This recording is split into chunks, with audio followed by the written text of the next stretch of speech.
Hey there, everybody. It's Sharon with simplycanning.com, and I am canning apple pie filling today.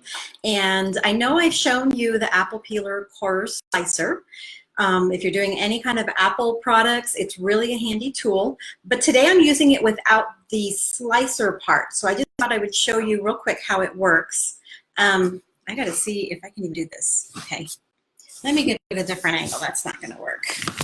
So here is the slicer. See this little piece right here? That's the part that actually slices right here. And all I did was I used a little tool here, loosened that up, and then this thing moves right out of the way, and this thing is going to simply peel my apples.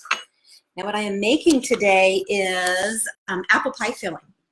And so you can use the slicer, here, let me get this up here.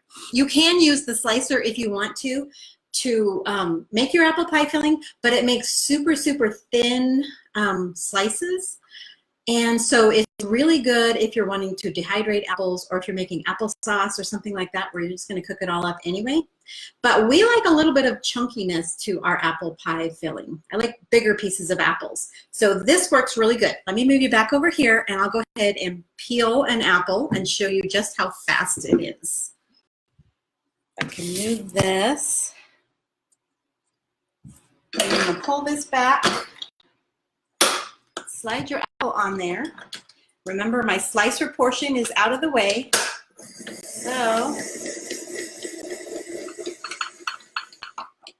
that's my peeled apple right there. Then what I do is I use one of these little tools to chunk it up.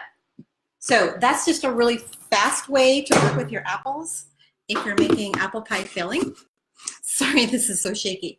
So anyway, that's a fast way to do it if you're making apple pie filling, because here's one. This is the final result that you get, chunks of apple rather than really thin slices of apple. So Debbie says hi. Hi, Debbie. And that's all really I had for you today. But anyway, I'm going to get my pie filling going here. I'm going to run out of time if I don't get moving and quit getting distracted by Facebook and other things. So you guys have a wonderful day. This will be saved so you can watch the replay and you can see the whole thing. We'll talk to you later.